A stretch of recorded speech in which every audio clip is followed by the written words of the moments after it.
Folks, Black Star Network is here. Hold no punches. I'm real revolutionary right now. Support this man, Black Media. He makes sure that our stories are told. Thank you for being the voice of Black America, Roland. Stay black. I love y'all. All momentum we have now, we have to keep this going. The video looks phenomenal. See, there's a difference between Black Star Network and black-owned media and something like CNN. You can't be black-owned media and be scared. It's time to be smart. Bring your eyeballs home. You dig?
Hey, folks, today is Friday, August 30th, 2024. Coming up on Roland Martin Unfiltered, streaming live on the Black Star Network. Vice President Kamala Harris, Governor Tim Walz sit down for an interview with CNN, their first joint interview since, of course, she became the nominee and he picked her. Can the media now shut the hell up now that she's finally set out for an interview? We'll show you some of it. Did I watch it? No, because I really didn't care. Also, the Supreme Court, the U.S. Appeals Court rules in Louisiana can end its state Supreme Court consent decree. We'll unpack and tell you what that means. A veterans group is blasting Donald Trump for his shameless behavior at Arlington National Cemetery. What did we show you their new ad? Also, two former black Georgia election workers, those who sued Rudy Giuliani, they won $148 million. They said, Rudy, it's time to pay up. And the white Florida deputy who killed a black Air Force veteran, well, he's now out of jail. We'll tell you all about that. Folks, it's time to bring the funk. I'm Roland Martin Unfiltered on the Black Star Network. Let's go. He's got it. Whatever the miss, he's on it. Whatever it is, he's got the scoop, the fact, the find. And when it breaks, he's right on time and it's rolling. Best believe he's knowing. Putting it down from sports to news to politics. With entertainment just for kicks, he's rolling. It's on go, roll, y'all. It's Roland Martin, yeah. Rolling with Roland now. He's funk, he's fresh, he's real, the best, you know he's Roland Martin now.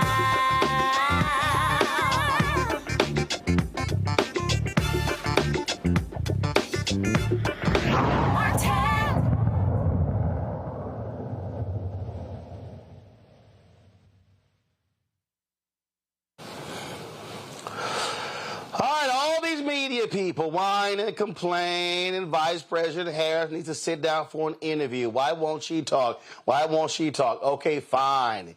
Yesterday, she sat down for an interview with CNN's Dana Bash, who asked her a lot of questions. A lot of them were just Republicans say this, the right says this. Really wasn't a lot of policy questions, but they got it out of the way. And so here's some of that interview. You have less time to make your case to voters than any candidate in modern American history. The voters are really eager to hear what your plans are. If you are elected, what would you do on day one in the White House? Well, there are a number of things. I will tell you, first and foremost, one of my highest priorities is to do what we can to support and strengthen the middle class. When I look at the aspirations, the goals, the ambitions of the American people, I think that people are ready for a new way forward in a way that generations of Americans have been fueled by hope and by optimism. I think, sadly, in the last decade, we have had in the former president someone who has really been pushing an agenda and in an environment that is about diminishing the character and the strength of who we are as Americans, really dividing our nation, and I think people are ready to turn the page on that. So what would you do day one? Day one, it's going to be about, one, implementing my plan for what I call an opportunity economy. I've already laid out a number of proposals in that regard, which include what we're going to do to bring down the cost of everyday goods, what we're going to do to invest in America's small businesses, what we're going to do to invest in families, for example, extending the child tax credit to $6,000 for families for the first year of their child's life to help them buy a car seat, to help them buy baby clothes, a crib. There's the work that we're going to do that is about investing in the American family around affordable housing, a big issue in our country right now. So there are a number of things on day one. What about you? Well, I'm excited about this agenda, too. As I said, the idea of inspiring America to what can be. And I think many of these things that the Vice President's proposing are things that we share in values. And the child tax credit is one we know that reduces. Okay, all right, y'all, I had to stop that. Okay, so let me just say this here, all right? I hate stupid questions. And I believe a stupid question is, what are you going to do day one? Let me help y'all out. The only thing a president can do day one, they can do executive orders. Congress ain't passing a bill. It's day one. I also can't stand, what are you going to do in the first 100 days? I hate that question. That goes back to President Franklin Delano Roosevelt. And ever since then, 100 days, first 100 days, first 100 days, first 100 days. I remember when I was at CNN, we had this stupid thing we did where we held up these cards and it was sort of like red, blue, green, or I don't know. It was just dumb. I remember David Borman, God rest his soul. I literally said on the air, this is stupid. And it was. So it always happens. Remember, somebody who's elected, they're elected for 4 years. So this whole, what are you going to do on day one? It is maddening to listen to. So I just had to respond to that. So y'all, go ahead and press play. Reduces childhood poverty by a third. We did it in Minnesota to have a federal partner in this. Unbelievable, I think, in the impact that we can make. You talked about, you call it the opportunity economy. You are well aware that right now many Americans are struggling. There's a crisis of affordability. Yeah. One of your campaign themes is we're not going back. But I wonder what you say to voters who do want to go back when it comes to the economy specifically, because their groceries were less expensive, housing was more affordable when Donald Trump was president. Well, let's start with the fact that when Joe Biden and I came in office, during the height of a pandemic, we saw over 10 million jobs were lost. People, I mean, literally, we were all tracking the numbers. Hundreds of people a day were dying because of COVID. The economy had crashed. In large part, all of that because of mismanagement by Donald Trump of that crisis. When we came in, our highest priority was to do what we could to rescue America. And today, we know that we have inflation at under 3%. A lot of our policies have led to the reality that America recovered faster than any wealthy nation around the world. But you are right.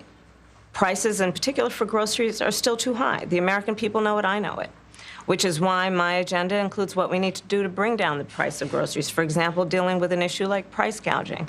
What we need to do to extend the child tax credit to help young families be able to take care of their children in their most formative years. What we need to do to bring down the cost of housing. My proposal includes what would be a tax credit of $25,000 for first-time home buyers, so they can just have enough to put a down payment on a home, which is part of the American dream and their aspiration, but do it in a way that allows them to actually get on the path to achieving that goal and that dream. So you have been vice president for 3.5 years. Yeah. The steps that you're talking about now, why haven't you done them already? Well, first of all, we had to recover as an economy, and we have done that. I'm very proud of the work that we have done that has brought inflation down to less than 3%. The work that we have done to cap the cost of insulin at $35 a month for seniors. Donald Trump said he was going to do a number of things, including allowing Medicare to negotiate drug prices. Never happened. We did it. So now, as I travel in the state of Georgia and around our country, the number of seniors that have benefited. I was in Nevada recently, a grandmother who showed me her receipts. And before we capped the cost of insulin for seniors at $35 a month, she was paying hundreds of dollars, up to thousands of dollars a month for her insulin. She's not doing that anymore. You maintain Bidenomics is a success. I maintain that when we do the work of bringing down prescription medication for the American people, including capping the cost of the annual cost of prescription medication for seniors at $2,000, when we do what we did in the first year of being in office to extend the child tax credit so that we cut child poverty in America by over 50%, when we do what we have done to invest in the American people and bringing manufacturing back to the United States so that we created over 800,000 new manufacturing jobs, bringing business back to America. What we have done to improve the supply chain so we're not relying on foreign governments to supply American families with their basic needs, I'll say that that's good work. There's more to do, but that's good work. I want to get some clarity on where you stand on some key policy issues. Energy is a big one. When you were in Congress, you supported the Green New Deal. And in 2019, you said, quote, "There is no question I'm in favor of banning fracking." Fracking, as you know, is a pretty big issue, particularly in your must-win state of Pennsylvania. Sure. Do you still want to ban fracking? No, and I made that clear on the debate stage in 2020, that I would not ban fracking. As vice president, I did not ban fracking. As president, I will not ban fracking. In 2019, I believe, in a town hall, you said you were asked, would you commit to implementing a federal ban on fracking on your first day in office? And you said, there's no question I'm in favor of banning fracking. So yes. So it changed in that campaign? In 2020, I made very clear where I stand. We are in 2024, and I've not changed that position, nor will I going forward. I kept my word, and I will keep my word. What made you change that position at the time? Well, let's be clear. My values have not changed. I believe it is very important that we take seriously what we must do to guard against what is a clear crisis in terms of the climate.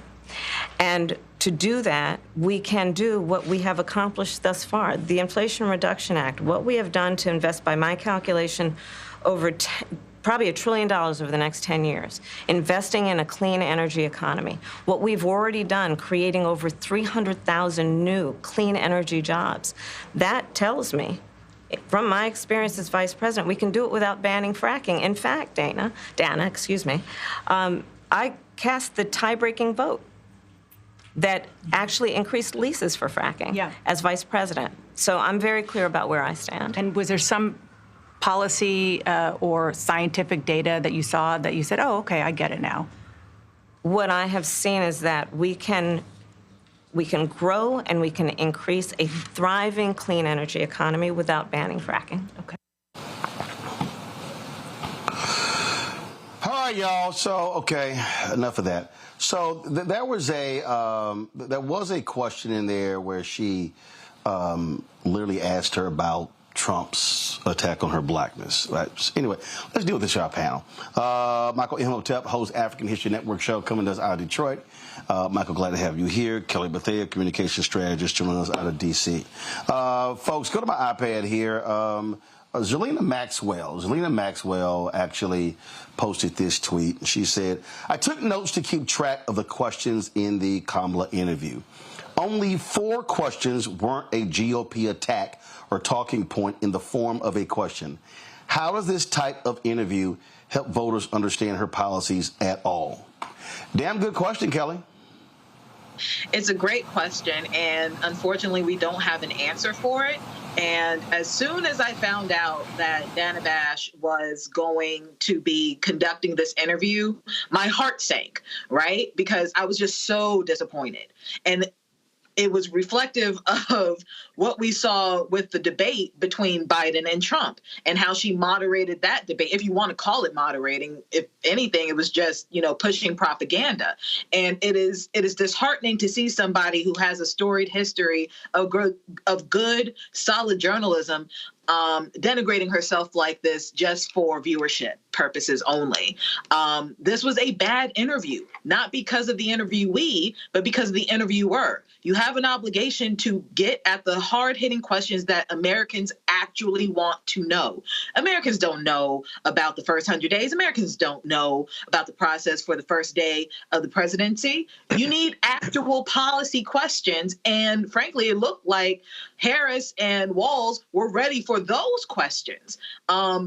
If I were a body language expert or anything along those lines, just looking at their posture, looking at how they were looking at Bash, they were annoyed. And I would be too. Michael.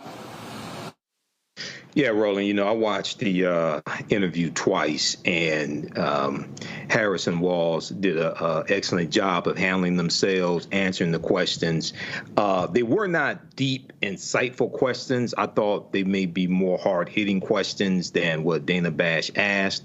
Yeah, a lot of the questions dealt with attacks from Republicans, things of this nature. But, what you would do on day one, yeah, I agree. That really is a dumb question because the cabinet, her cabinet will be approved by the Senate. OK, she has to nominate her cabinet. It has to be approved by the Senate.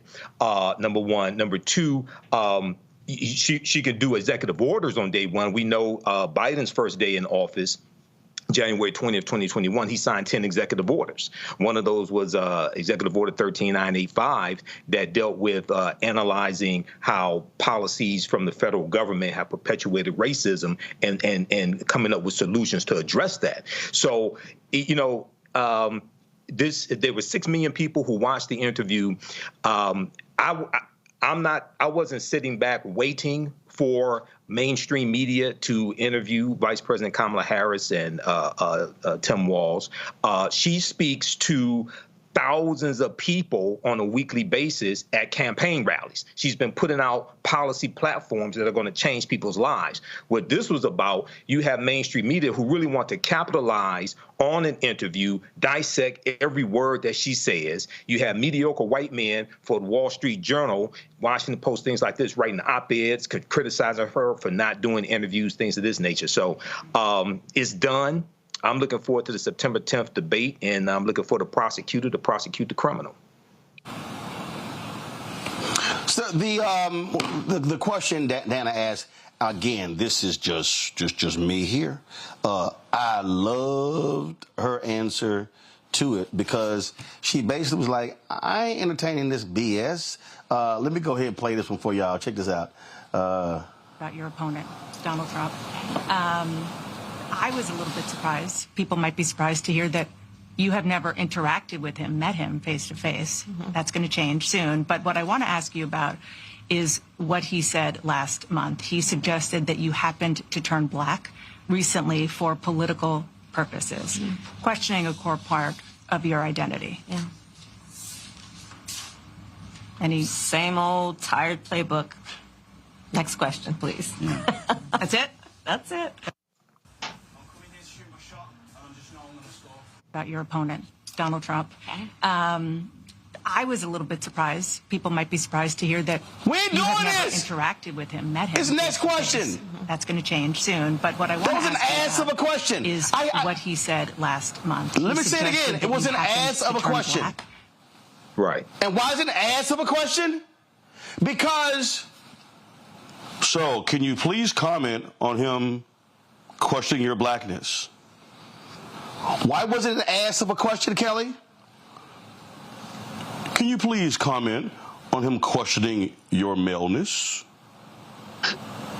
Governor Walz. Hey, could you please comment, Vice President Harris, on the questioning of your womanness? Could you please comment on questioning your hair color choice? Vice President Harris, could you comment on why you wear more pantsuits than you wear skirts or dresses? No, and that's why it's an ass of a question. And I'm telling you right now, it drives me crazy. It absolutely drives me crazy when you could ask, because y'all let me know, because I didn't watch it. And it's nothing personal against Dana, but I don't watch CNN. But maybe y'all can help me out. Maybe y'all can help me out. Did Tyree Nichols and criminal justice reform come up during that interview? No. Okay. Okay. All right. So let me ask you. So the George Floyd Justice Act didn't come up in that interview, huh? No. Did the Supreme Court ruling regarding affirmative action come up in that interview? No. Okay. Did the Congo or South Sudan or Somalia or Ethiopia Did that come up in that interview? Africa did not come up in the interview at all. Haiti did not come up in the interview at all. That's interesting. I mean, was there even a question about saying, "Hey, Madam Vice President, your father is Jamaican. How do you see Jamaican-American relationships with you as president?" Did that come up in the interview? No, but Roland, Palestine and Gaza came up in the interview. I mean, Palestine and Israel came up in the interview. Well, of course it did. Of course it did. Of course it did. Didn't. Hold on. Of course not. I'm just curious. Did, let's say, America be a nation, majority of people of color by 2043? How do you see advancing the economic interests of African Americans, other minorities? Did that come up in the interview? There were no hard, no, it did not, and these were not hard-hitting questions. Wait, follow me here. See, I'm not. Here's why I even don't get up. I don't even get caught up in the hard-hitting questions, because I believe that you can ask important questions that are policy-oriented, that are not specific, that other folk wouldn't call hard-hitting. See, part of this media charade, and I'm going to go to you, Kelly, then go to Michael. Part of this media charade, Kelly, is she needs to be asked the tough questions. She needs to be asked the difficult questions. No, she actually needs to be asked questions that are actually happening out there every single day in the world, such as, Madam Vice President, can I ask you a question? You had gotten a lot of criticism with regards to your call to dealing with price gouging. A Kroger executive admitted on the stand that they jacked up prices. Last year, Madam Vice President, there was that was an actual case where egg manufacturers admitted to collusion when it comes to pricing. That was an actual verdict. In fact, I'm just going to show y'all this here. Egg prices, y'all. Egg prices rose. Let me close this ad. Egg prices rose 60% in 2022 because a collusive scheme by suppliers. To me, that's not, Kelly, a hard-hitting question, but it does go to a policy issue that she raised, a pocketbook issue that people are concerned about, and may very well explain why prices have been jacked up, and people then go, oh, now I know why eggs were damn near $10 a dozen. Go ahead. I think what you're talking about might be precisely why it took so long for Harris Walz' team and camp to agree to an interview of any kind, because the points that you're making, they've been saying on the campaign trail for weeks. The points that you're making have low-key been addressed to reporters in I don't know what the formal word is, but that time when she comes off the plane and you see the reporters talking to them, she addresses that there. But something tells me that she knew that once it was a national interview, that all of that would go out the window, and they would frankly debase themselves to the most of the simplistic questions being, like you said, what's your hair color? Why the tan suit? Why not skirts? Why not dresses? I mean, I was, the way that interview went, I was surprised that Dano didn't go so far as to say, you have a lovely figure. Why don't you just show it off? Because that was the tenor of the interview the entire time. There was no indication through that hour that something substantive was going to come out of it. For all we care, again, we could have heard this on the campaign trail. We have been hearing this on the campaign trail. They could have put out a press release and done this in less time and with less effort. Like I said, it was disappointing. How about this? Interview Harris. Right. How about this? Madam President, there are 140 million poor and working people in America. 73 million of these people are women.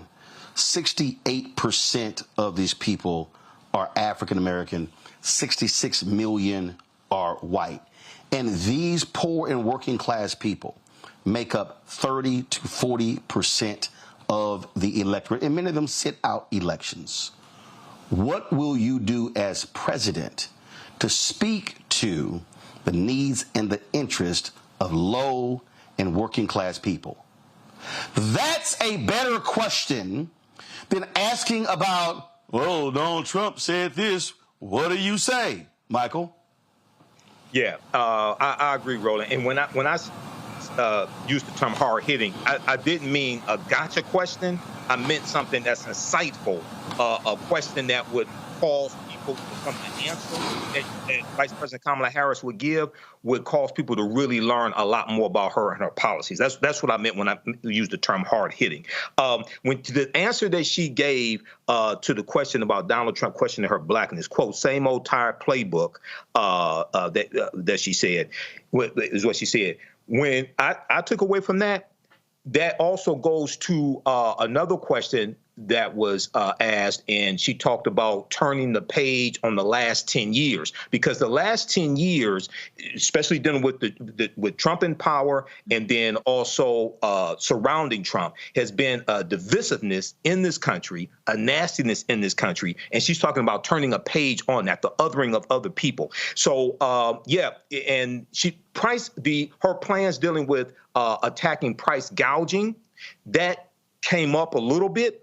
It could have, because of the case that's taken place to stop the merger of Kroger and Albertson, and what came out Tuesday in court dealing with price fixing. Okay, that should have come up. Dana Bash should have asked that question, I think. In fact,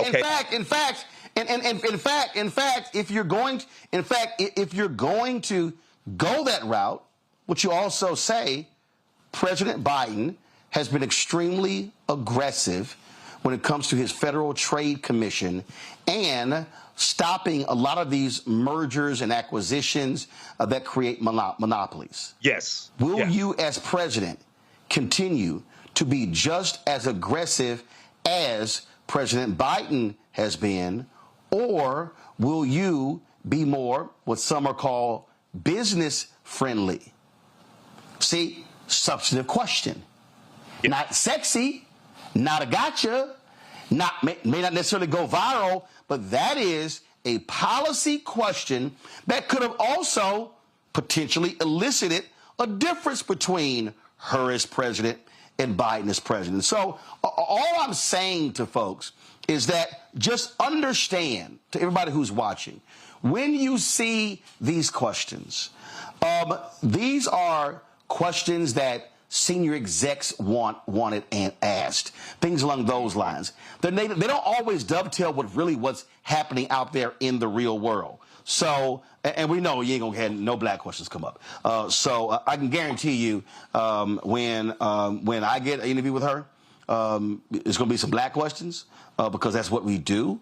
But I don't like most of these interviews because it's a whole bunch of gobbledygook that doesn't mean anything. All right, y'all, hold on one second. We're going to come back, and I'm going to deal with a couple other things. We keep talking about this election. Donald Trump doing all he can to stay out of jail. Now he's trying to appeal his New York conviction to federal court. We'll talk about that when we come back. You're watching Roland Martin Unfiltered right here on the Black Star Network. On a next, A Balanced Life with me, Dr. Jackie, how to live the dream without it turning into a royal nightmare. We'll meet an entrepreneur couple who've been living the dream for nearly 30 years, and they're still going strong, speed bumps and all. I was all one trying to hold back, but he thinks he can do anything. He's like, no, we're going to do it. You know, let's do it. Let's just jump into it. And it has worked. It's a thing of beauty, literally.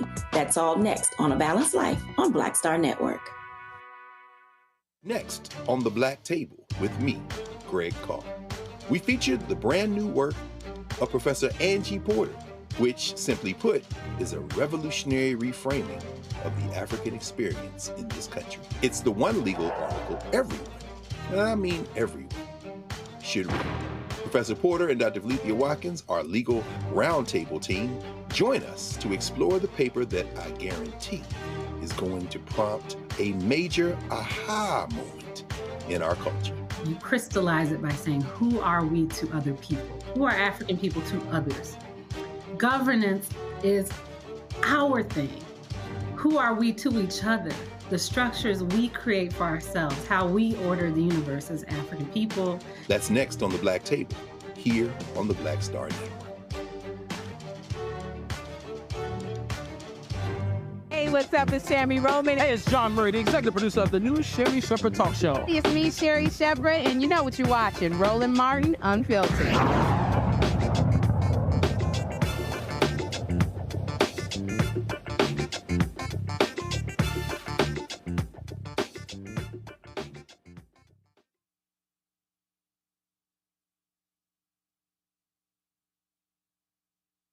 Donald Trump, speaking of being an ass, made an ass of himself at Arlington National Cemetery earlier this week after they bum rushed a staffer there, then later called her mentally unstable. They've been criticized by a lot of veterans. The U.S. Army had to come out with a strong statement of rebuke of Trump's staffers. Well, the folks at Vote Vets, they were not happy at all by any of this. They dropped this ad. We've got Trump on the run, scared. His insults about service members catching up with him. He's panicked. Losers and suckers, he called us, confirmed. Refusing to be seen with wounded warriors because it makes him queasy. Refusing to salute the fallen of World War I because he, quote, doesn't understand what was in it for them. Because he was afraid his dye job might run in the rain faster than he ran to a quack doctor when the draft board called his number. Comparing his sexploitations with the likes of Jeffrey Epstein to the sacrifice of those who went in his place to Vietnam. Now, maybe the greatest insult of all, turning a military cemetery visit into a political stunt with cameras in tow.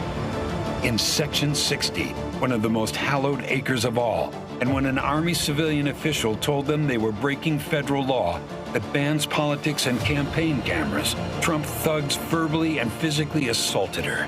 Disgusting. Donald Trump, the grave markers veterans and military families drop a knee to are not your political props. They represent the heroes we served alongside, men and women you could never measure up to, friends who lived and died by the oath we all swore to uphold, something you will never understand, and why we're doing our damnedest to make sure no service member ever has to salute you as Commander-in-Chief ever again.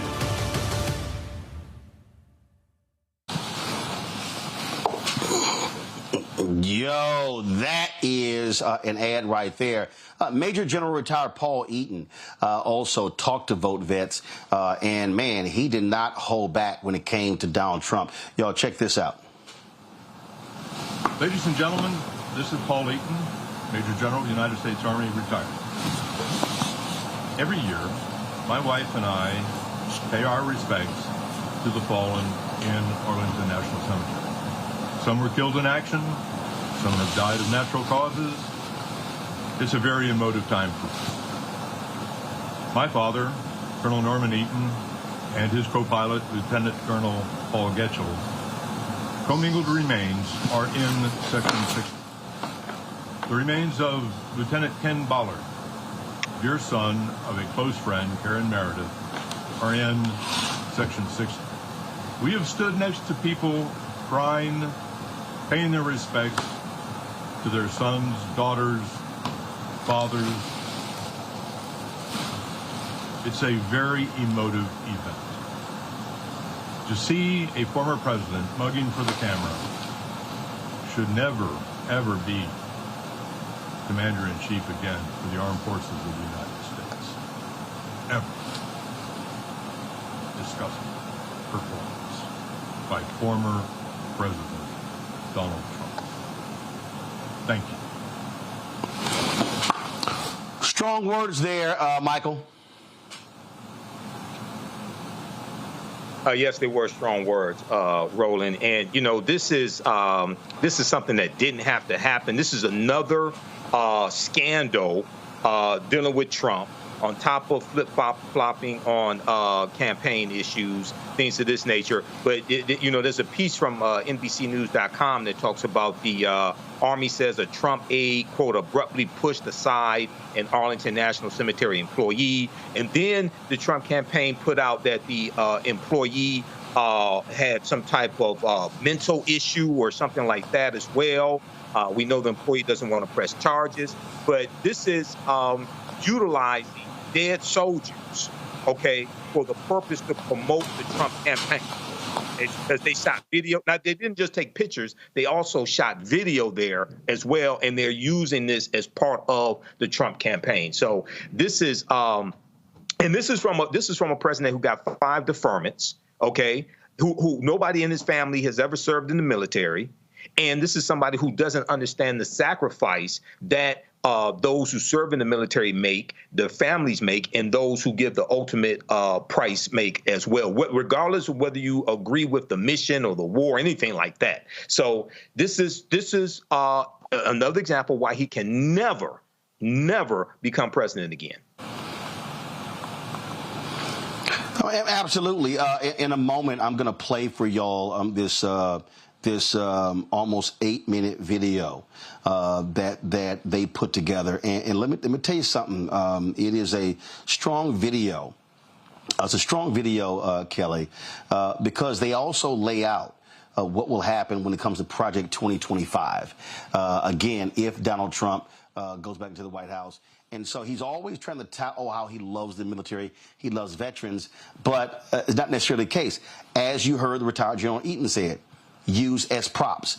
And so people need to understand the dangers that are in place if this, frankly, wannabe dictator, this just moral degenerate is back in the Oval Office. Yeah, I mean, the most recent scandal of 45 and the issue with the cemetery, Arlington Cemetery, I mean, it's beyond disgusting to me. I come from a family of veterans. I come from a family who are currently in the military. I thank them for their service every time that I get.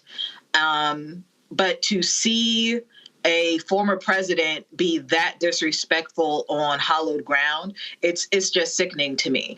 But to your point about him not caring about the military, I don't think he cares about people. And that is clear in his rhetoric. That is clear in his policies.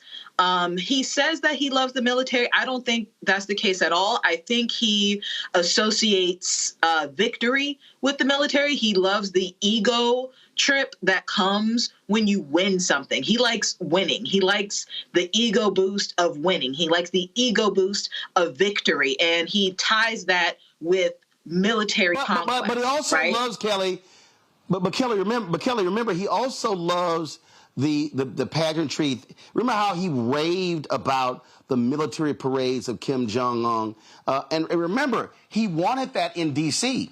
Remember, he wanted, and it's like, dude, you just can't roll tanks on U.S. streets. Do you know how heavy they are? The damage they cause. He wanted one of those old Russian. I'm gonna try to find the video. One of those old Russian military parades where they got the missiles and the tanks and they got all that stuff, and he gets to stand there in the middle of the generals. That's what he wants. Dictators do. That's what dictators do. But all of that is. But my point to that, Roland, you're right about what he wants and what he said he wanted. But all of that is tied to ego. All of that is tied to the perception of power. So that's where I'm getting at with it. If he could find a way to not use the tanks and still get the same response out of people regarding the perceived power, the perceived ego boost. I mean, all of this is tied to his ego. This is why he's obsessed with crowd sizing. This is why he was obsessed with virility and how agile he was as opposed to Biden. That's why he was debating Biden on a political stage regarding golfing. It's all about his ego. It's all about a perceived notion of power. And that's what I mean when I say that he doesn't care about the military. He doesn't care about people. He cares about whatever it takes to make himself feel bigger than what he actually is. Oh, absolutely. I mean, and that's exactly what it, in fact, let me play this here. I mean, this is really what he wanted in D.C. This right here, this is what Donald Trump wanted. He wanted to be able to, somebody on YouTube said Donald Trump wants the soldiers to goose step right past him. And this is what he wanted. I mean, he was talking about that. And also keep in mind, he still owes Washington, D.C. about $9 million for that, whatever that 4th of July display was. He still ain't paid that bill. And so that's what he wants. He doesn't respect. He doesn't respect. Well, he can actually pay for it from all them damn donations, but the money's been used on his legal fees, and he's sitting here, screwing those folks over. Let me do this here, folks. The folks at VoteVets also put together. Yeah. No, actually, he's robbing some toothless person with a "Make America Great Again" red hat running around who believes that don't trust my guy, and he wouldn't let any of these broke ass white folks even walk through his hotel. They couldn't even get into the lobby, but they're sitting here just worshiping this man. The folks at VoteVets put together this video, y'all, that they went through Project 2025 and laid out how devastating this plan could be to the nation's military. Check it out. Project 2025. Project 2025. Project 2025. Project 2025. Project 2025. Deeper look at Project 2025. You've probably heard about Project 2025. The 900-page manifesto drawn up by Donald Trump's MAGA allies to radically remake our country. It's worth knowing about as you think about your vote, because this election is not just a choice of candidates. It's really a choice of the kind of country you would like to live in. Project 2025 is the MAGA Republican playbook to go around the Constitution, the Congress, and the courts to take total control of our government, using it to enforce their ideology on our lives. The thing is, it's eminently doable. They've been planning this for years, and we'll be ready to go on day one should Donald Trump be elected. Let's look a little deeper at a section that's been overlooked in the media. Their plan to radically remake our military. If one were to write a credible roadmap to transform our democracy into a dictatorship, this is what it would look like. And a big part of that is to turn the most effective, professional, and nonpartisan fighting machine that the world has ever seen into Trump's MAGA military force. Ready, willing, and able to deploy against our fellow citizens should Trump issue an illegal order. It achieves this goal in 4 steps. First, it corruptly uses the power of the presidency to fire flag officers, generals, admirals, and so on, who they deem not sufficiently loyal to Trump. Second, it stops promoting anyone in the military who doesn't pledge allegiance to their agenda. Third, it obliterates military readiness programs that ensure our diverse forces know how to work together. Fourth, it actively recruits troops who may have been targeted for radicalization by white supremacists. And then, it enables the use of the Insurrection Act to deploy the military inside the country against political opponents, protesters, or just about anyone Donald Trump chooses. That's a lot. So let's walk through it. The first step in creating a military that is loyal to Trump and carries out whatever order Trump gives, legal or not, is to remove all obstacles at the top. That means clearing out generals, admirals, and others who would refuse to carry out illegal orders in accordance with the Constitution. Trump himself has made it clear. I would fire them. You can't have woke military. Project 2025 calls troops who follow the Constitution Marxist and says they are Barack Obama's General Officer Corps. Well, I served in uniform for over 30 years, following my father's footsteps, and my family still serves today. I can assure you that there aren't many Marxists in the military. So who are they looking to fire? Anyone who is loyal to the Constitution above all. Once they clear out top ranks, they will only promote MAGA loyalists. They falsely claim that promotions under previous administrations were illegitimate, and that the antidote is to freeze promotions, even if people are in line and qualified, unless they are MAGA loyalists. That clears way for Trump to move his hand-picked people into key military leadership positions in acting roles, sidestepping any Senate confirmation vote. And who might he choose? We're talking about people like disgraced retired Lieutenant General Michael Flynn, who pled guilty to lying to the FBI in a Russian influence case, but was pardoned by Trump. General Flynn, he's some general, he's some man. He took abuse like nobody could have handled, and he came out bigger, better, stronger than ever before. We love him. He's a leader. And you just stay wealthy and healthy and well and everything. I want you to have great lives in general. You just have to stay healthy because we're bringing you back. We're going to bring you back. We're talking about retired Brigadier General Don Bolduc, a 2020 election denier who called for abolishing the FBI. Project 2025 then radically changes the culture of service. The report spills a lot of ink falsely arguing that the military spends most of its time on social engineering, Marxist indoctrination, critical race theory, and diversity, equity, and inclusion. It bashes transgender service members and kicks them out of the military. Anyone who has worn the country's uniform knows there is no Marxist indoctrination or social engineering going on. So what are they talking about? They're referring to programs that train our diverse armed forces how to respect each other and work together. This is key to unit cohesion and readiness. It's really a matter of life and death on the battlefield. They would abolish this training in order to remake a diverse fighting force into a political, homogenous MAGA military. Finally, Project 2025 curiously stresses the need to reward 8,400 troops who were discharged for refusing orders to be vaccinated against COVID during the pandemic. It rewards them with back pay and full restoration of rank to lure them back. Wonder why? Well, far-right conspiracy groups and white nationalists have spent years targeting people who are anti-vaccine to recruit and radicalize. They buried them in anti-government propaganda and MAGA conspiracy theories. These are not people you want to hand a military weapon to and hope for the best. So, how might President Trump use this MAGA military? Well, we don't have to guess. Think back to when he ordered his staff to deploy the military to shoot protesters demanding justice for George Floyd's murder. Just shoot them in the legs, he ordered.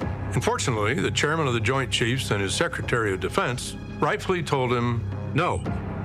What specifically was he suggesting that the U.S. military should do to these protesters? He says, can't you just shoot them? Just shoot them in the legs or something. And he's suggesting that that's what we should do, that we should bring in the troops and shoot the protesters. Donald Trump learned that when people are loyal to the rule of law and the U.S. Constitution, they can stop him. He won't make that mistake again. Project 2025's own architect has warned us that violence may be used against anyone who gets in their way. We are going to win. We're in the process of taking this country back. We are in the process of the Second American Revolution, which will remain bloodless if the left allows it to be. From shooting Americans in the street if they protest, to sending the military door to door looking for immigrants to round up, to putting troops into domestic law enforcement roles akin to martial law, Project 2025 would empower all of Trump's worst instincts. The good news is the choice is in our hands. Your vote this fall makes the difference. And it's not just about the top of the ticket. We need to vote for candidates up and down the ballot who will block Project 2025 from ever becoming our nightmare reality. And we need to talk about it with friends, family, and neighbors. That's how we hold fast to an America where democracy rings free, where the people rule and the elected serve, where the government values our rights and protects our freedoms.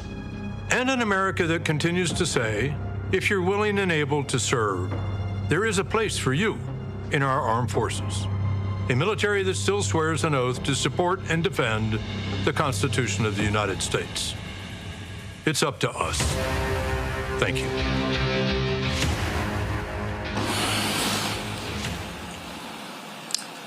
See, I love the fact that you have veterans who are sick and tired of Republicans cloaking themselves in the flag and calling them out on their BS. And I think that's why videos like this, Michael and Kelly, are crucial because what they do is they allow folks, you can't try to question their service. You can't try to question their commitment, even though we know these folks try to do that. We see that with Governor Tim Walz. They're trying with Governor Wes Moore.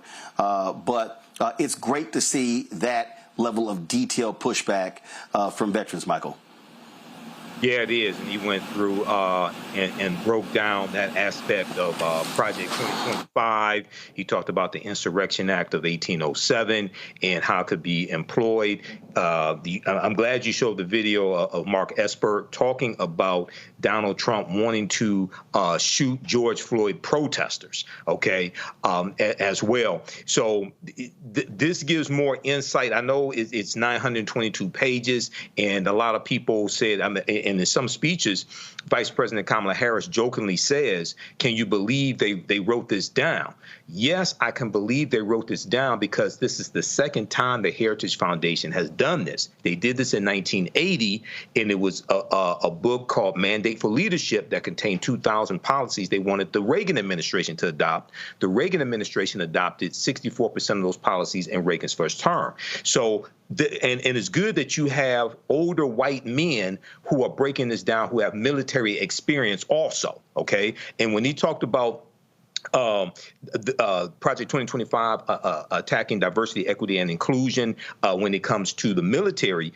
September 2020, Donald Trump signed an executive order banning the use of critical race theory when it came to training for federal employees. And that is what really sparked the attack on critical race theory. That was 6 months before Christopher Rufo did his series of tweets redefining what critical race theory was. See, that was March 2021. So this is excellent right here. We need to utilize this. We need to circulate this. And here's the thing here, Kelly. This is a video where the leader of Project 2025 makes clear that without Donald Trump, this doesn't exist. Watch this, and I want to get your comment. When I suspect this project wouldn't exist if we didn't have the Trump administration, where you had a new maverick candidate who didn't have the machinery of the party necessarily like lining up and everybody from previous administrations helping out. And so you had this situation where it became clear that something like this is very necessary.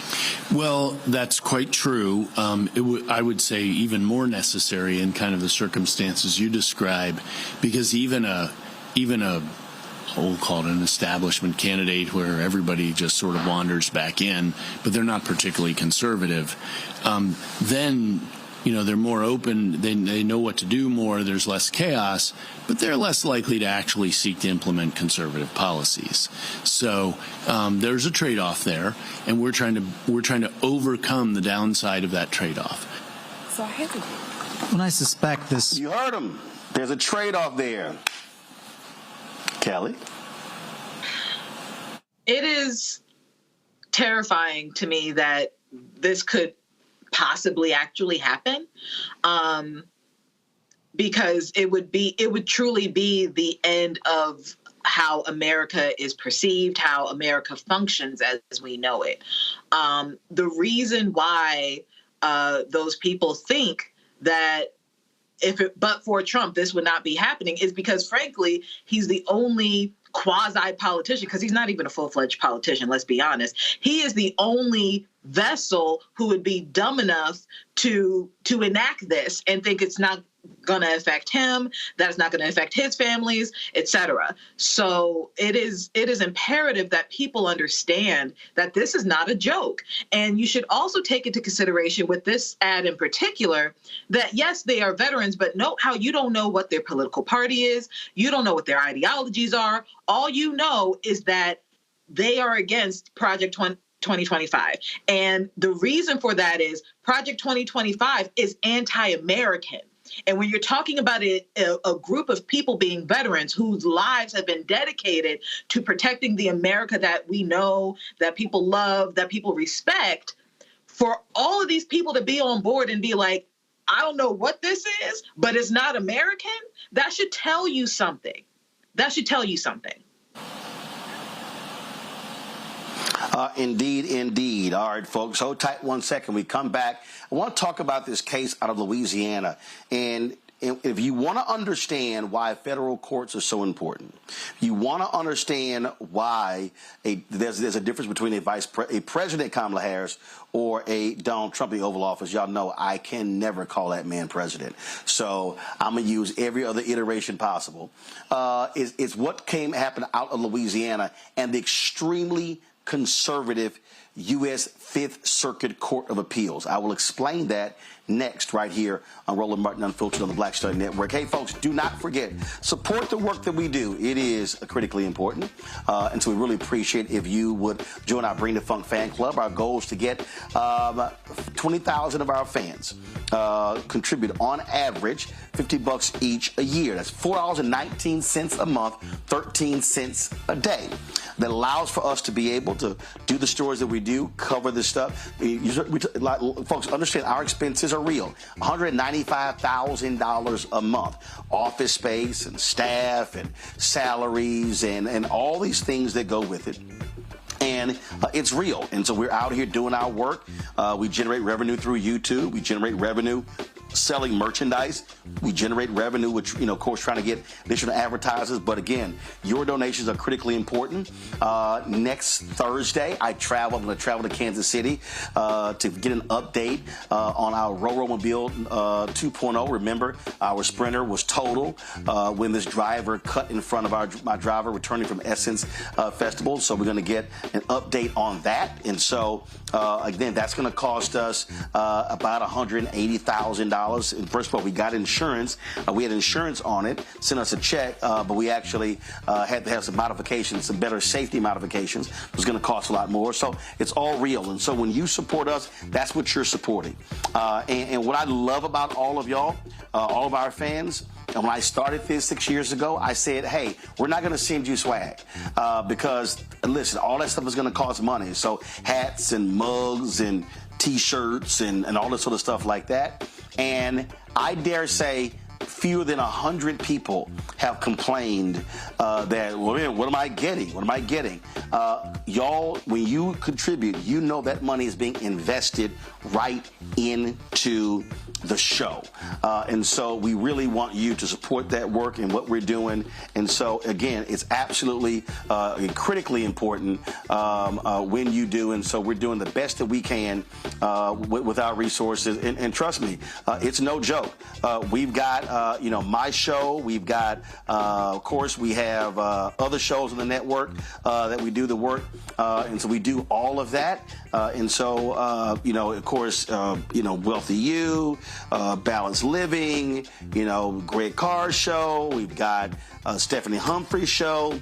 We're going to be starting new episodes. My little man Noah out of Atlanta. Y'all been seeing that young brother. Matter of fact, let me pull it up. I want to pull up here because some of y'all may have missed the news, but no, don't show it yet. Don't show it yet. Don't show that yet. I don't want you to show it yet. But I ran into, okay, all right. Let's see what happened here. Sorry, y'all. Something happened here. There we go. We got me back, I think. Y'all got me back? There we go. Sorry. All right, so y'all might have seen my man Noah. He's out of Atlanta. Little young brother. He was of course on the show with us in Chicago. And so next month, y'all, we're going to be starting a new show with him. Sorry, for some reason the video is not working. I'm gonna get this straight. But Noah is gonna be working with us. Can't wait to make it happen. And so his 12-year-old kid is gonna start up as a weekly show, and he's ready to roll. And so again, that's what we're doing. I'm looking for I would love to do add a couple of the shows, a young, vibrant female, millennial, Gen Z to do a show, and it's because it's all about, again, this platform was created to provide additional voices, but your support makes all that possible. So join our Bring the Funk fan club. Send your check and money order to P.O. Box 57196, Washington, D.C. 20037-0196. Cash App, $RM Unfiltered. PayPal, R Martin Unfiltered. Venmo is RM Unfiltered. Zelle, Roland S RolandMartin.com, Roland at RolandMartinUnfiltered.com. Download the Black Star Network app, Apple phone, Android phone, Apple TV, Android TV, Roku, Amazon Fire TV, Xbox One, Samsung Smart TV. Folks, we'll be right back.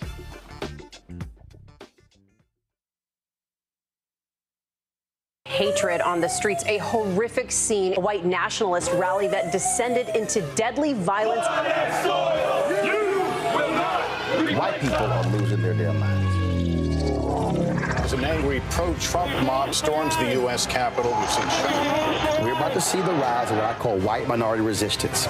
We have seen white folks in this country who simply cannot tolerate black folks voting. I think what we're seeing is the inevitable result of violent denial. This is part of American history. Every time that people of color have made progress, whether real or symbolic, there has been what Carol Anderson at Emory University calls white rage as a backlash. This is the rise of the Proud Boys and the Boogaloo Boys. America, there's going to be more of this. Here's all the Proud Boys, guys. This country is getting increasingly racist in its behaviors and its attitudes because of the fear of white people. The fear that they're taking our jobs, they're taking our resources, they're taking our women. This is white fear.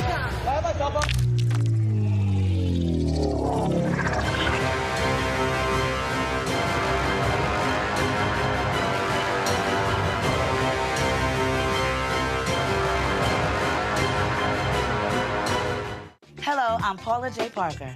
Truly proud on the Proud Family. I am Tommy Davidson. I play Oscar on Proud Family, Louder and Proud. Hi, I'm Jo Marie Payton, voice of Sugar Mama on Disney's Louder and Prouder, Disney Plus. And I'm with Roland Martin on Unfiltered.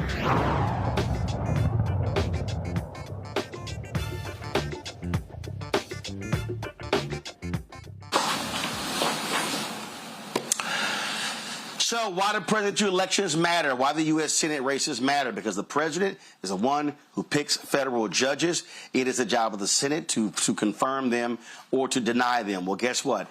In Louisiana, in 11-7 decision, the 5th U.S. Circuit Court of Appeals in New Orleans, they said that a lower court judge erred in requiring that Louisiana prove it had erased, quote, the vestiges of past discrimination before ending the so-called Chisholm Decree.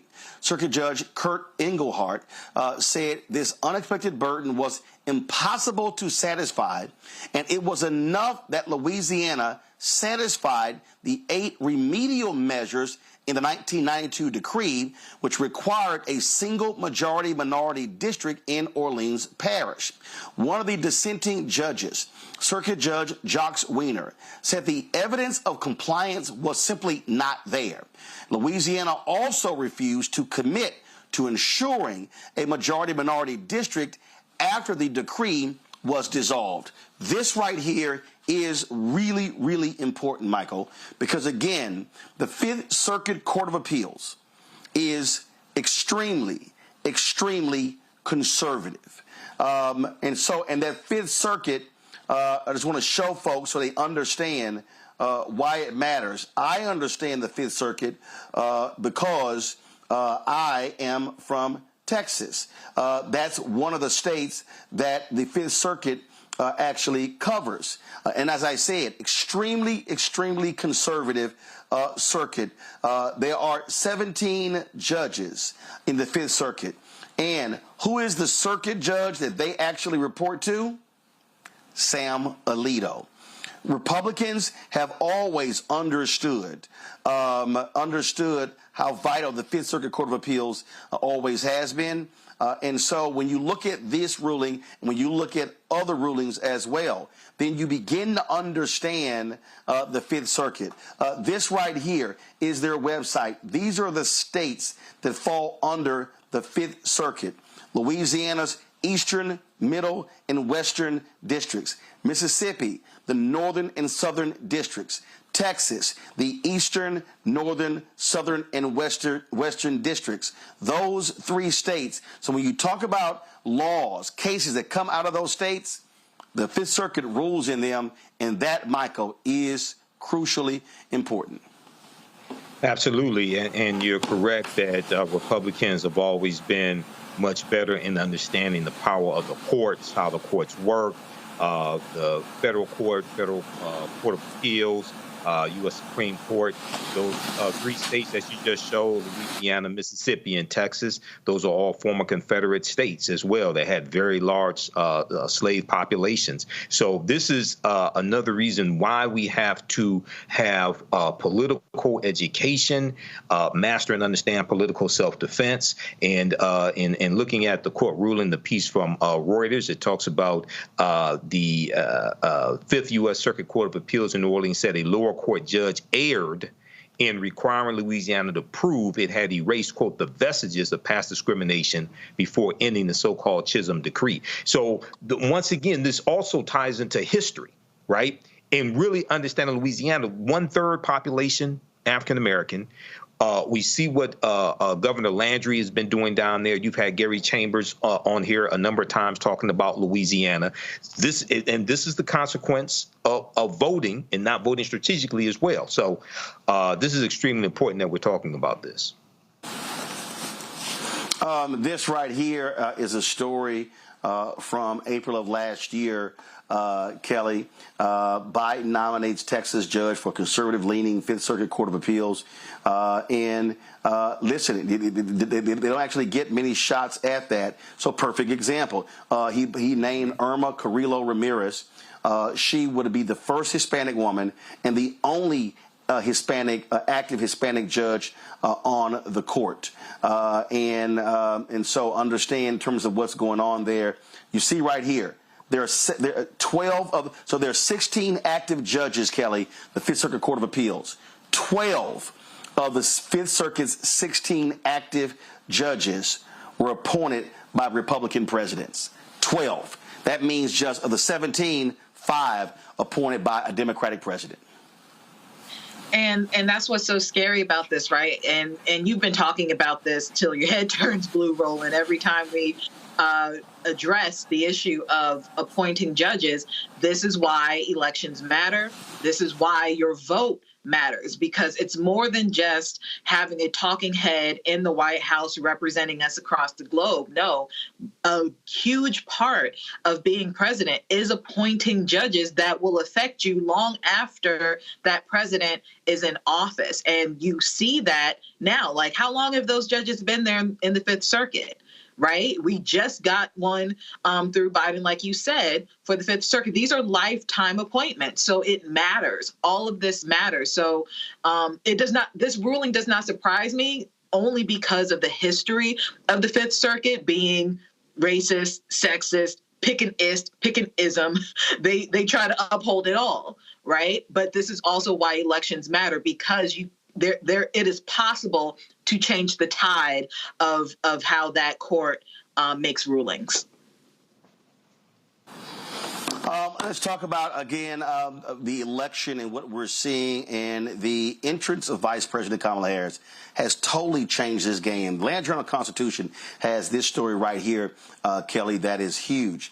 Presidential race shakeup sharply increases voter registrations in Georgia. Black women, Kelly, added 75% more registrations than in the same period in 2020.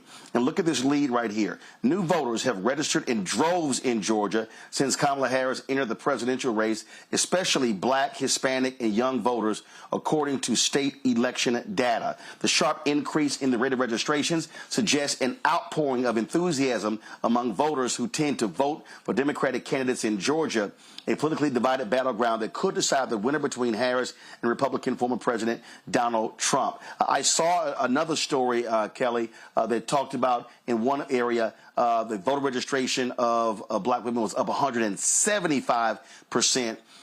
When you're talking about an election that is a margin election, these new voters, they absolutely matter.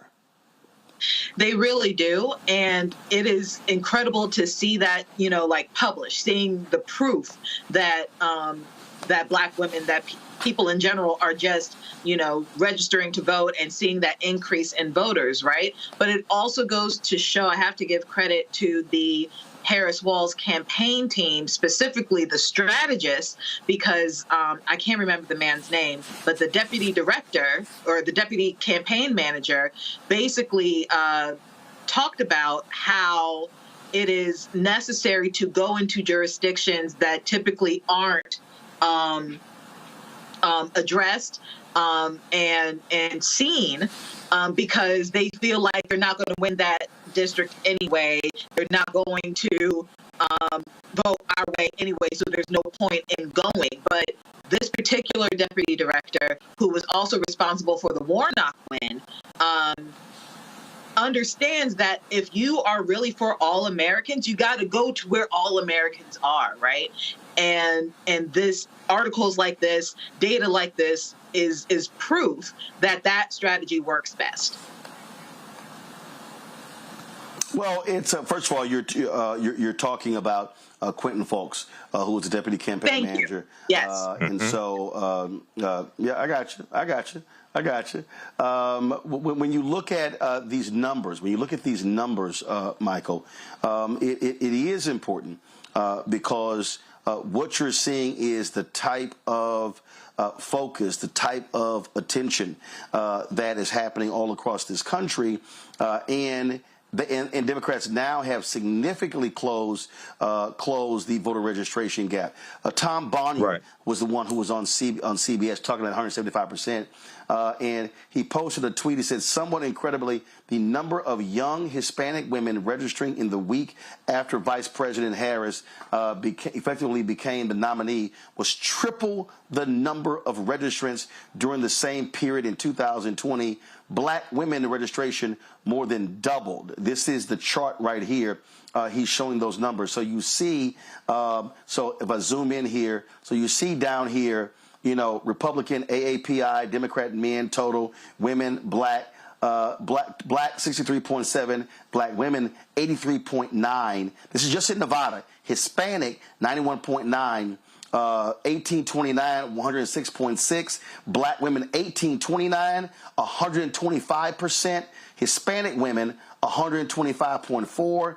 Women 1829, 129.5. Hispanic women 18 to 29, 221%. What that says right here, Michael, is that Vice President Kamala Harris, she's going to be kicking off this reproductive rights tour in Florida. She is speaking the language that is attracting them. And what have I been constantly saying? When millennials and Gen Zs, when they vote their numbers, they can decide elections. And so, again, when you go back to this chart right here, and I'm looking at the bottom right here, I'm looking at total 1829, black women 1829, women 1829, Hispanic 1829. We're talking more than between 106% and 221%. This is just in Nevada. That's a battleground state. That can determine who wins. Absolutely. And this is dealing with more than just enthusiasm. This is dealing with Vice President Kamala Harris speaking directly to issues that are impacting Gen Z, millennials. We can talk about Generation X as well. When you talk about housing, you talk about building 3 million new homes. When you talk about her rolling out her economic plan on Friday, August 16th. This is why I was not calling for her to have a sit-down interview with the media. She's speaking directly to voters. Okay, you look at the rally in Savannah, Georgia yesterday. You look at the 2-day tour of Georgia that she just came off of, going into rural areas.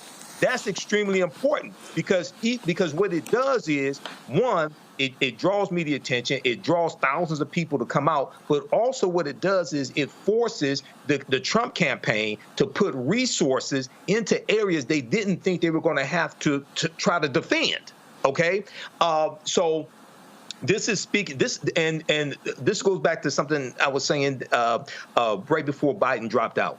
The Congressional Black Caucus have been calling on President Joe Biden for months to shift the focus from talking about saving the democracy and abortion to also talking about kitchen table issues, fighting inflation, things of this nature, okay? This is exactly what Vice President Kamala Harris is doing. This is why it's resonating so much. Yes, saving the democracy and women's reproductive rights are extremely important, but also affordable housing is extremely important, fighting price gouging as well. All of this is important. So we're seeing the result.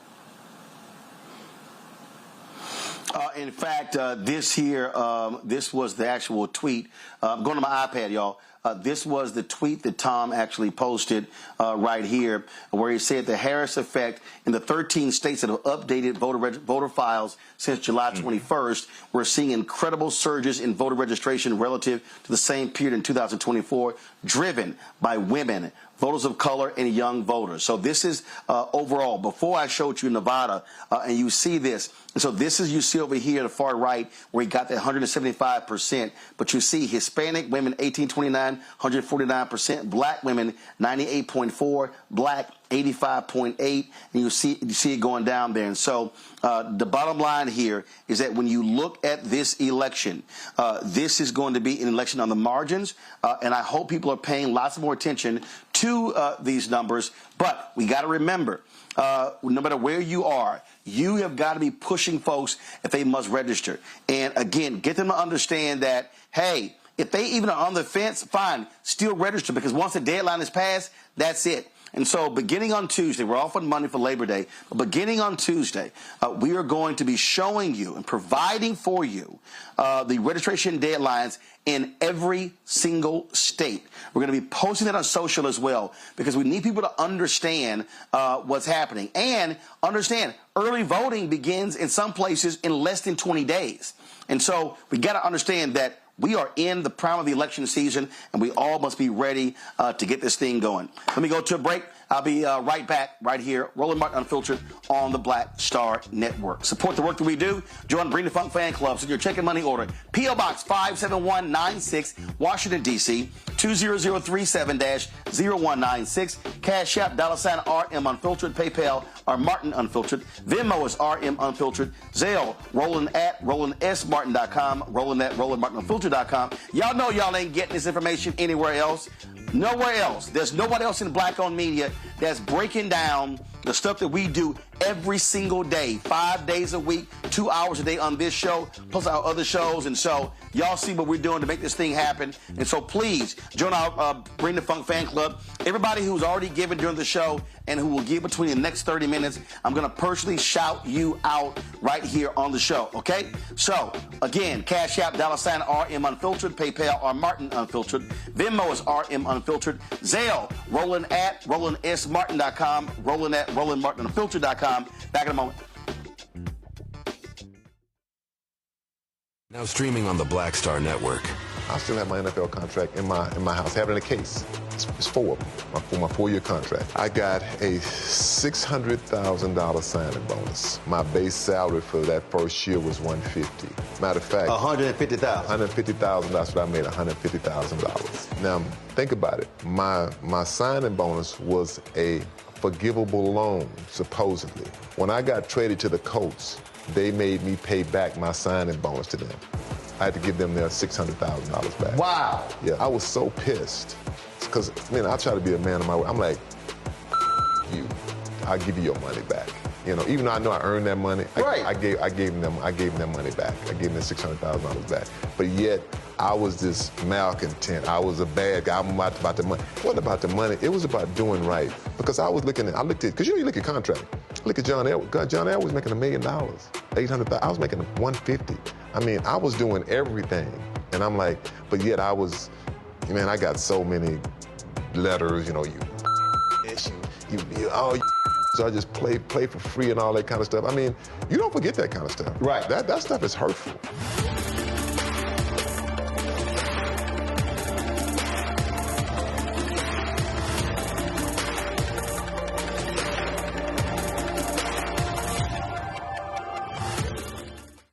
Sherry Shepard with Sammy Roman. I'm Dr. Robin B., pharmacist and fitness coach, and you're watching Roland Martin Unfiltered.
right, y'all. Welcome back. Oh, Lord, the white folks at Fox News, they are in their feelings because of my commentary, my tweet earlier this week to Auburn coach Bruce Pearl.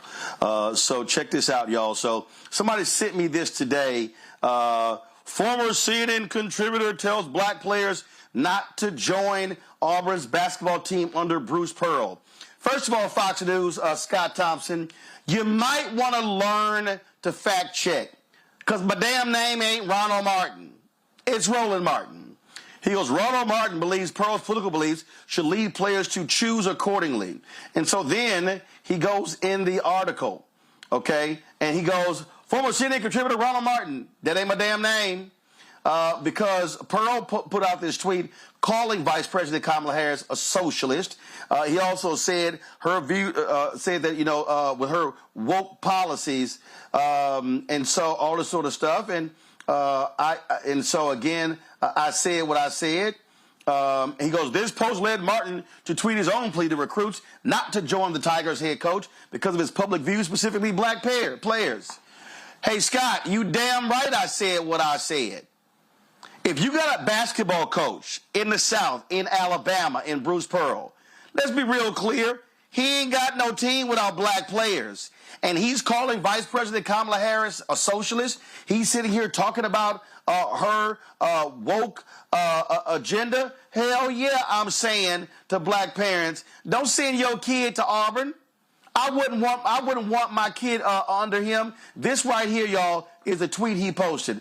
And he was responding to, of course, that ignorant racist Senator Tom Cotton of Arkansas, to Bruce Pearl. Thank you for pointing this out, Senator Cotton, except my guess is that, like many of her socialist, woke, progressive beliefs, she's now changing them or hiding them to get elected. We won't get fooled again. And, of course, I said to all black players and their parents considering Auburn, this is the trash Coach Bruce Pearl tweets.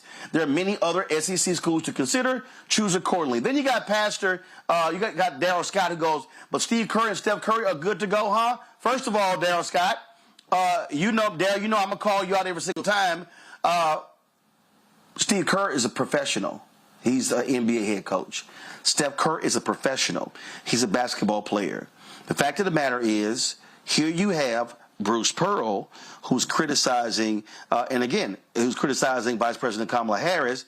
And so he is going into the homes of black people. He's going into the homes of black parents, recruiting their sons, saying, oh, I'll take care of your son. I'll be like a second father to them. All sort of stuff like that. I'll make sure they graduate. So, yeah, Pastor Daryl Scott, it's a big-ass difference between the two.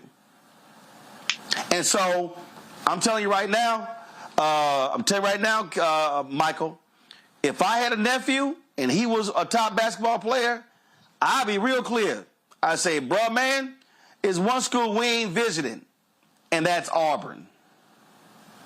Yeah, I agree, Roland. And, Coach Bruce Pearl, his comments attacking Vice President Kamala Harris, calling her policy woke, calling some of her policies socialist, things like that. What's woke about wanting to build 3 million homes so that people can have affordable homes to live in, so they can build generational wealth? What's woke about wanting to go after corporations that inflate prices and drive up inflation, so it makes it hard for people to afford food and basic needs? And my question would be, okay, so are you a Trump supporter? Okay, Bruce Pearl, are you supporting down? If you're attacking her and you're not going to vote for Vice President Kamala Harris, okay, who is for defending the Constitution against enemies, both foreign and domestic, then are you a Trump supporter? And no way in hell I would send my black son to go play on a team led by a coach who's a Trump supporter, because you're supporting an insurrectionist. You're supporting someone who was found liable of sexually abusing women. You're supporting a convicted felon who committed fraud. So, yeah, and I know, there's a saying, we all look alike, but damn, Fox News, all the money you have, I know you lost $787 million in that lawsuit. Because of the lies that you told dealing with the 2020 election. But it's Roland Martin. Get the name straight. Put some respect on his name. You know, Kelly, what you have is, and this is really the case, I think, a lot more in college. You got a lot of these white coaches in college who are hardcore conservatives, and they love making their money off black folks, but then they also want to trash views.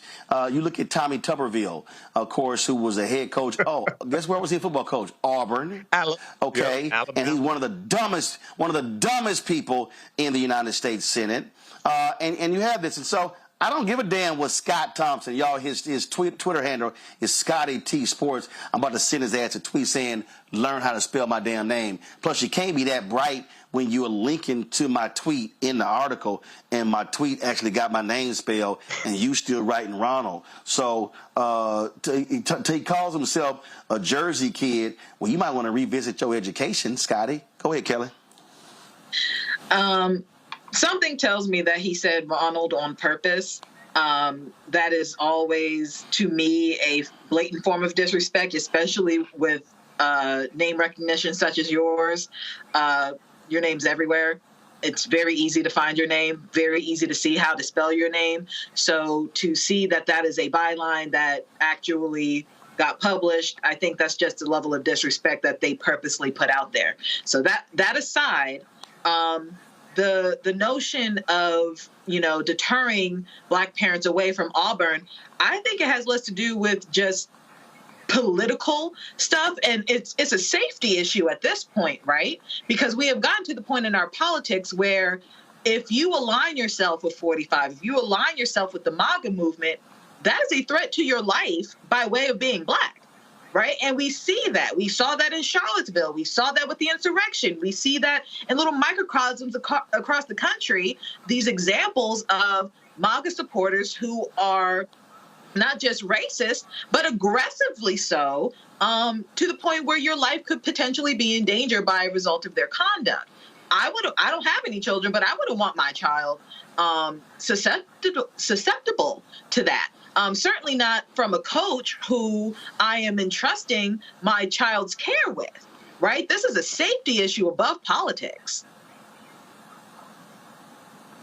Oh, absolutely. Again, I'm saying exactly what's important. That is, if you want to step your behind out here and talk about this stuff, well, guess what?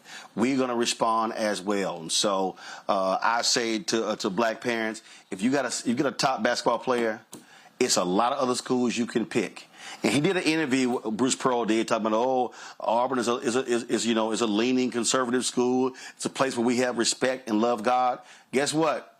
Y'all can go to a lot of HBCUs in Alabama where y'all can proudly wear your stay woke shirts as opposed to dealing with that fool. Let's go to Georgia where the two black women who successfully sued Rudy Giuliani, they like, run me my money. That's exactly what they're saying because they're making it clear, hey, it's time for you to pay up. And they want to start seizing his assets. Lawyers for Ruby Freeman and Wandrea Shea Moss, they have urged the U.S. District Court in Manhattan to force Giuliani to turn over his Madison Avenue apartment, any remaining cash, some of his prized New York Yankees memorabilia, including 3 World Series rings and a signed Joe DiMaggio shirt. They also want to claim about $2 million Giuliani has said Donald Trump's 2020 presidential campaign owes him. They also asked for control of his Palm Beach, Florida condominium. Of course, Rudy Giuliani targeted the mother and daughter after Trump's 2020 election loss, accusing them of election fraud.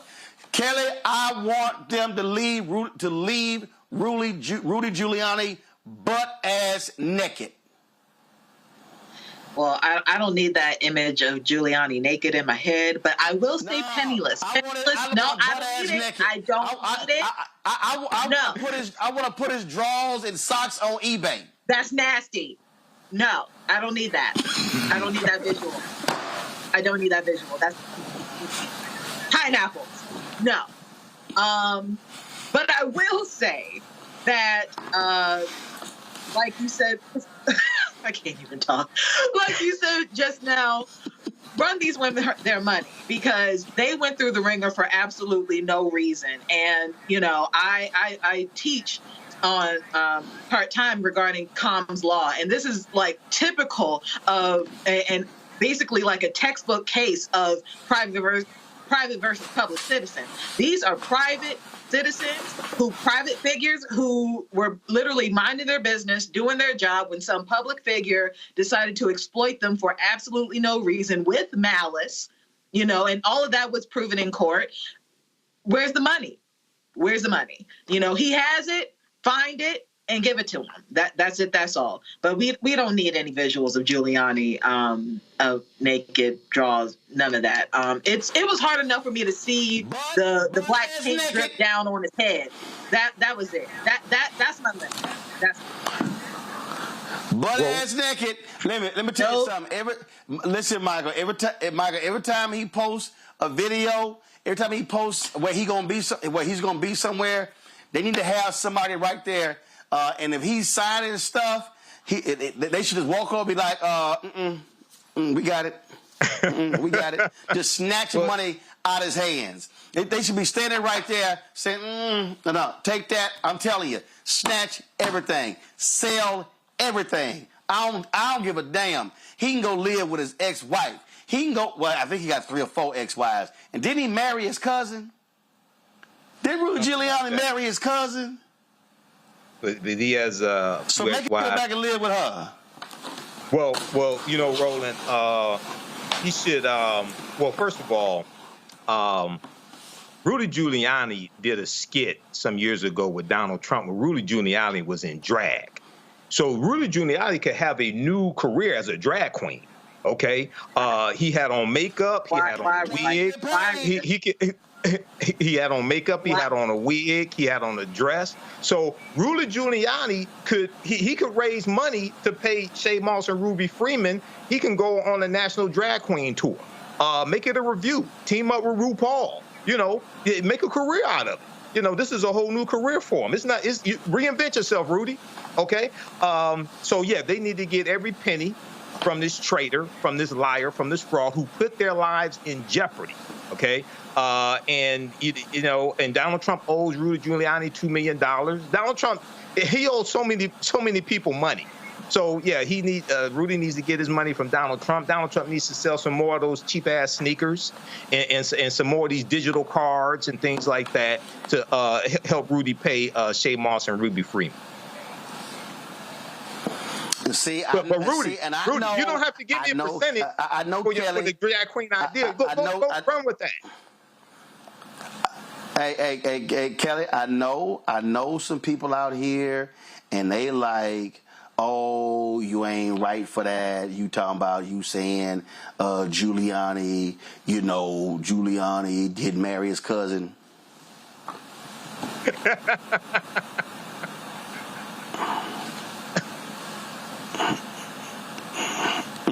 Third cousin, yeah. Right here in 1968. No, it wasn't third. It was second. Okay. In 1968, Giuliani wedded his second cousin, Regina Peruggi, who was the daughter of his father's first cousin. Think of your son, daughter marrying your cousin's daughter's son. Now, Giuliani at different points labeled the family connection as second cousins once removed and third cousins before he was corrected. In a 1993 memo for his mayoral campaign, a Giuliani strategist noted the weirdness factor of the marriage, according to a copy posted on the Smoking Gun website. I'm just saying. Yep. You married your second cousin.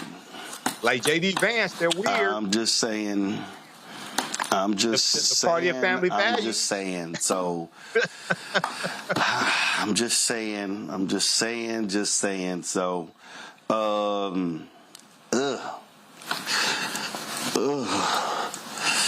That's how they are.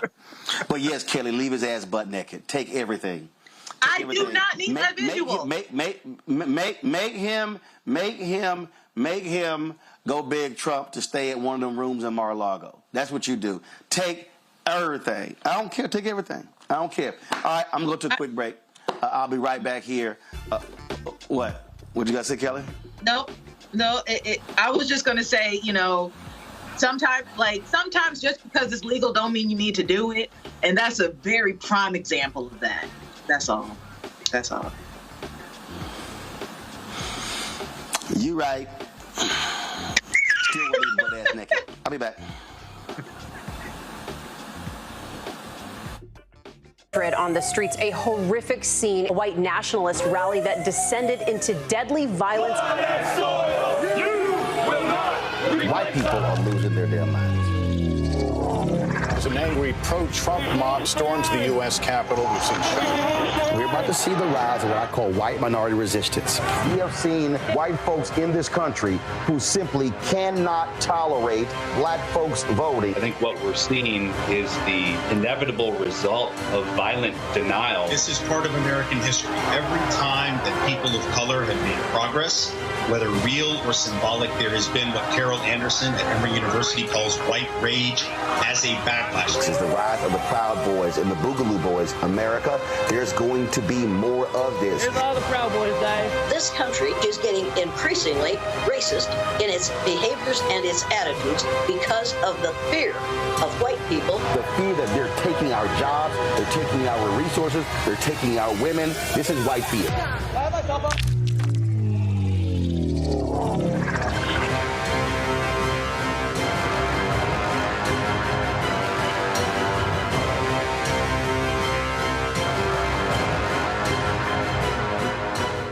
Hi, I am Tommy Davidson. I play Oscar on Proud Family, Louder and Prouder. I don't play Sammy, but I could. Or I don't play Obama, but I could. I don't do Stallone, but I could do all that. And I am here with Roland Martin on Unfiltered.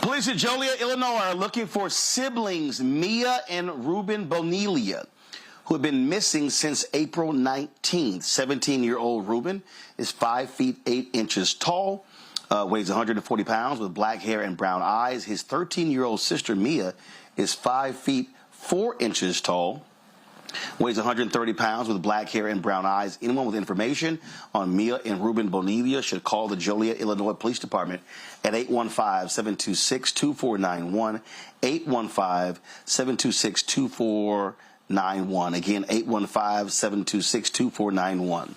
A circuit judge has granted a former Florida deputy $100,000 bond for pretrial release on Thursday in connection with the shooting death of U.S. Air Force senior airman Roger Fordson. Roger was killed in his home in May.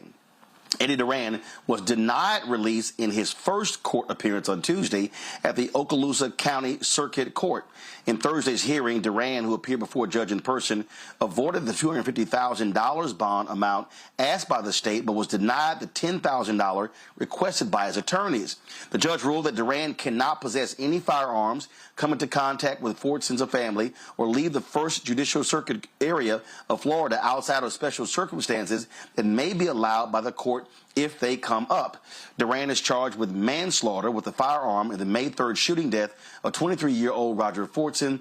The rare charge is a first-degree felony punishable by up to 30 years in prison. You know, one of the things that we always talk about here when we deal with these cops when they get charged and then when they go to jail is the special treatment they have. Remember, I don't know if you remember that case out of Oklahoma where the cop he was raping black women.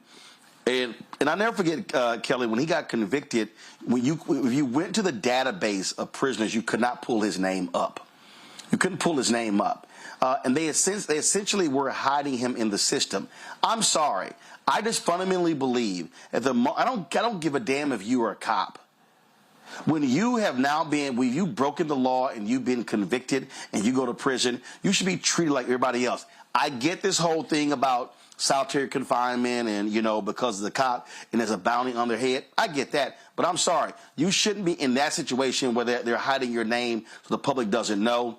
And in this case here, listen, he got bond. But the bottom line is Fordson is dead. And all Fordson did was in Florida, an open carry state where they love guns, and answered his door with his gun because he didn't know who the hell was banging on his door. And so I really, really hope and can't wait when this cop is convicted of his heinous actions.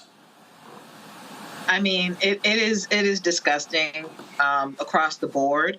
But to your point about them getting special treatment, if I recall correctly, there is proposed legislation for a database that will help resolve the issue of officers basically flying under the radar when it comes to grievances and infractions that they conduct while on duty. And I feel like something like this would, like a database like this, would really help in a case that you're talking about, because more likely than not, these officers have a history of such behavior before the big event happens. And I feel like if you have something like that already on the books, something that's already implemented, you'll have a lot fewer of these tragedies happening.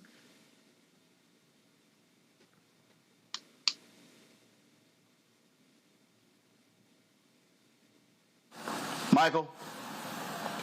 Yeah, Roland. I remember that case of the officer who was raping the black women, and I remember you covering that and talking about how you couldn't find him in the prisoner database. Hopefully, hopefully justice will prevail here, and it's important to note that Roger Fortson, U.S. Airman Roger Fortson, when he came to the door, he did have a legally owned gun, but it was pointing down to the floor. He never pointed it at the police officers. And we've talked about this here on this show, because there's going to have to be training. If they don't get training on this, there's going to have to be training on how to engage someone who is in their home and a legal gun owner, because you're in a state that's a open carry state. And not only that, Florida was the first state to have the stand your ground law. That's where stand your ground started, in Florida. So he didn't pose a threat to the officers. He didn't point the gun at officers. He, in his home, legal gun owner with holding his gun, pointed at the ground, at the floor. So hopefully justice will prevail here. Indeed, and well, we hope so, but we know how a lot of these things go. All right, folks, final point here. This weekend is Monday is Labor Day, and we talked to a number of labor leaders, of course, at the Democratic National Convention.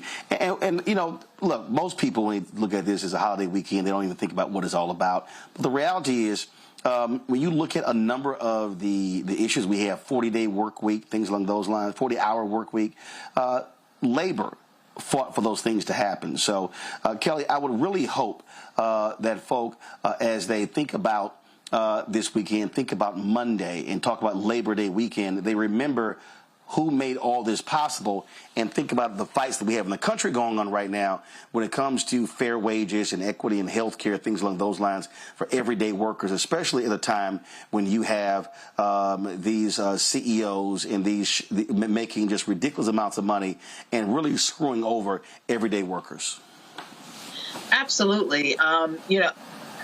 In typical American fashion, the rationale behind holidays gets diluted over time, right? And Labor Day has now devolved into basically a holiday where you shop, have a cookout, and, leisure, right? But Labor Day is a little bit more than that. It is, yes, relax from work, but the rationale behind it is, like you said, it's because of you have to recognize the fact that you need a higher living wage. You have to recognize the fact that you need unions. You have to recognize the fact that people are worth more than just a line item in somebody's, billion-dollar budget. And now with the election coming up, hopefully, like you said, people will begin to recognize that. Little doubtful, but one can hope. Indeed. Kelly, and I, of course, really appreciate it. Thank you so very much. I want to do this here. There are some folks I want to give a shout out to. Don't pull the music up yet. We had some folks who gave during the show, so I told you I wanted to shout them out. Addie Harvey. What you do is here, y'all pull the slide up where people can actually give. But I'm going to shout out Addie Harvey, Sharon Alexander, Frederick Davis, Jessica Winbush, Belinda Robinson, Trudella, Kathy Stokes, Rochelle Johnson, Rodney Alford, Jeanette Mills, Mark Collins, Christine Ely, Stephen Jesse Harris, Kenrick Burke, Josephine Turner, Richard Pettigrew, Veda Lonnie, Kim, Dennis Palmore, Ronnie Jones, they all, Indira Karib, they all gave during the show, and I appreciate Robert Stevens as well. So I appreciate y'all donating to us. If you want to join our Bring the Funk fan club, send your check and money order P.O. Box 57196, Washington, D.C., 20037-0196. Cash App, $RM Unfiltered, PayPal, R Martin Unfiltered, Venmo is RM Unfiltered, Zelle, Roland at RolandSMartin.com, Roland at RolandMartinUnfiltered.com. Folks, I am in Houston. Tomorrow we're going to be having the homegoing service of my sister, Kenya Natasha Martin Williams. Pull up, y'all, the program,